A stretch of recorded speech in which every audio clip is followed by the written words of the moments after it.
Returning to the proceedings of him of the rueful countenance when he found himself alone, the history says that when Don Quixote had completed that performance of the somersaults, or capers, naked from the waist down and clothed from the waist up, and saw that Sancho had gone off without waiting to see any more crazy feats, he climbed up to the top of a high rock, and there set himself to consider what he had several times before considered without ever coming to any conclusion on the point,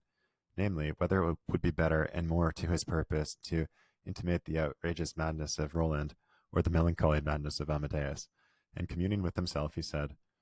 "What wonder it is, if Roland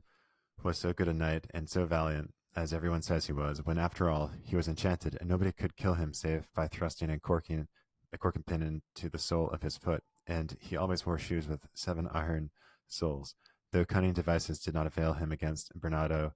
del Caprio, who knew all about them, and strangled him in his arms at Rocinavales. But putting the question of his valor aside, let us come to his losing his wits, for certain it is that he did lose them in consequence of the proofs he discovered at the fountain, and the intelligence the shepherd gave him of Angelica having slept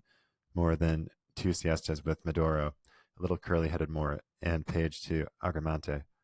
If he was persuaded that this was true, and that his lady had wronged him, it is no wonder that he should have gone mad. But I am now how to imitate him in his madness, unless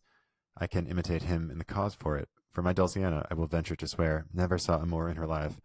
as he is in his proper costume, and she is this day as the mother that bore her, and I should plainly be doing her a wrong if, fancying anything else, I were to go mad with the same kind of madness as Roland the Furious. On the other hand, I see that Amadeus of Gaul, without losing his senses, and without doing anything mad, acquired as a lover as much fame as the most famous, for, according to his history, on finding himself rejected by his lady Oriana, who had ordered him not to appear in her presence until it should be her pleasure, all he did was to retire to Peñapobre in company with the hermit, and there he took his fill of weeping until heaven sent him relief in the midst of his great grief and need. And if this be true, as it is, why should I now take the trouble to strip stark naked, or to do mischief to these trees without having done me no harm? Or why am I to disturb the clever waters of these brooks, which will give me to drink whenever I have a mind? Long live the memory of Amadeus, and let him be imitated so far as is possible by Don Quixote of La Mancha, of whom it will be said, as was said of the other, that if he did not achieve great things, he died in attempting them.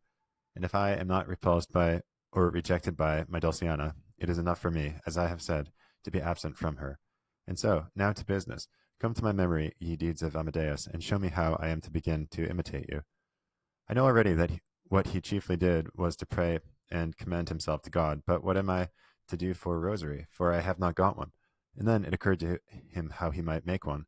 and that was by tearing a great strip off the tail of his shirt which hung down, and making 11 knots on it, one bigger than the rest, and this served him for a rosary all the time he was there, during which he repeated countless Ave Marias. But what distressed him greatly was not having another hermit there to confess him and receive consolation from, and so he solaced himself with pacing up and down the little meadow, and writing and carving on the bark of the trees, and on the fine sand, a multitude of verses all in harmony with his sadness, and some in praise of Dulciana, but when he found there afterwards the only ones completely legible that could be discovered were those that followed here. Ye on the mountainside that grow, ye green things, all trees, shrubs, and bushes, are ye aweary of the woe that this poor aching bosom crushes? If it disturb you, and I owe some reparation, it may be a defense for me to let you know Don Quixote's tears are the flow, and all for distant Dulciana del Toboso. The lealest lover time can show, doomed for lady love to languish.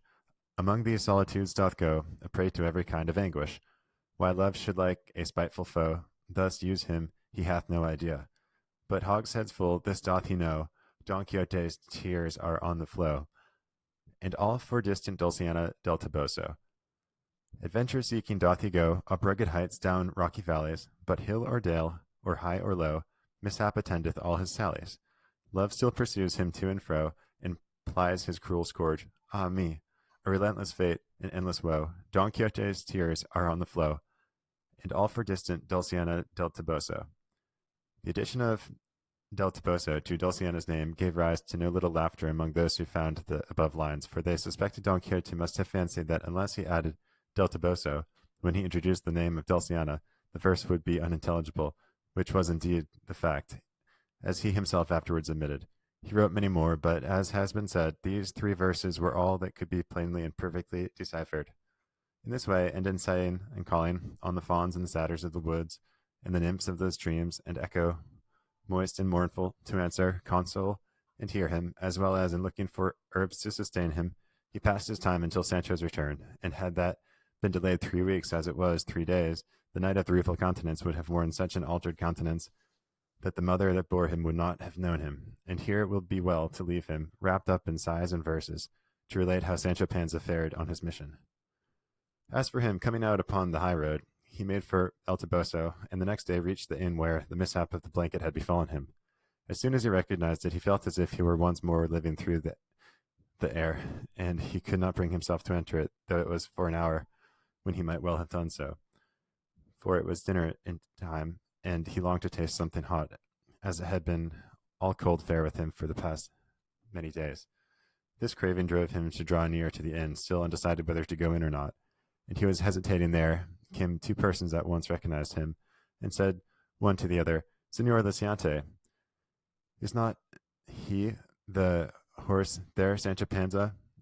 On the horse there, Sancho Panza, who, our adventurous housekeeper told us, went off with her master as esquire?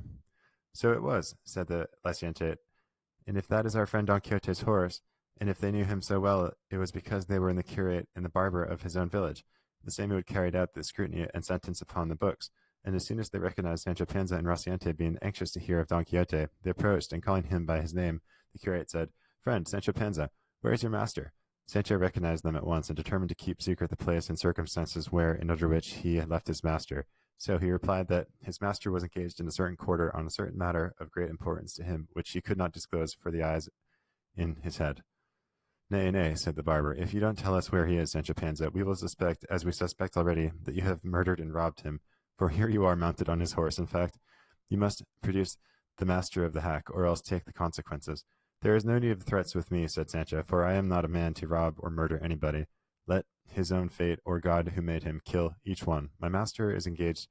very much to his taste, doing penance in the midst of these mountains. And then, offhand and without stopping, he told them how he had left him, what adventures had befallen him, and how he was carrying a letter to the lady Dulciana del Toboso, the daughter of Lorenzo Corcello, with whom he was head over heels, head and ears in love.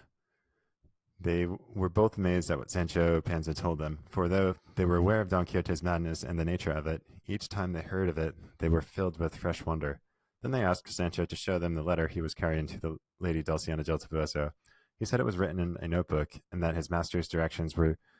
that he should have it copied on paper at the first village he came to. Next the curate said if he showed it to him, he himself would make a fair copy of it.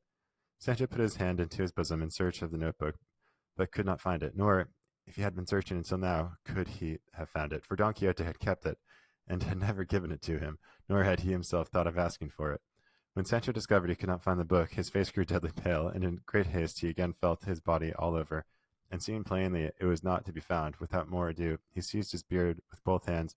and plucked away half of it, and then, as quick as he could, and without stopping, gave himself 6 cuffs on the face and nose till they were bathed in blood. Seeing this, the curate and the barber asked him what had happened to him, that he gave himself such a rough treatment. What should happen to me, replied Sancho, but to have lost from the hand to the other, in a moment, 3 ass-colts, each of them like a castle. How is that? Said the barber. I have lost the notebook, said Sancho, that contained the letter to Dulciana, and an order signed by my master in which he directed his niece to give me 3 ass-colts out of 4 or 5 he had at home, and then told them about the loss of Dapple. The curate consoled him, telling him that when his master was found, he would get him to renew that order and make a fresh draft on paper, as was usual and customary, for those made in notebooks were never accepted or honored. Sancho comforted himself with this, and said that if that were so, the loss of Dulciana's letter did not trouble him much, for he had it almost by heart, and it could be taken down from him whenever and wherever they liked. Repeat it then, Sancho, said the barber, and we will write it down afterwards. Sancho Panza stopped to scratch his head to bring back the letter to his memory, and balanced himself now on one foot, now at the other, one moment staring at the ground, the next at the sky, and after having gnawed off the end of a finger, and kept them in suspense, waiting for him to begin. He said, after a long pause, "By God, Senor Lysiante, devil a thing can I recollect of the letter, but it said at the beginning, exalted and scrubbing lady."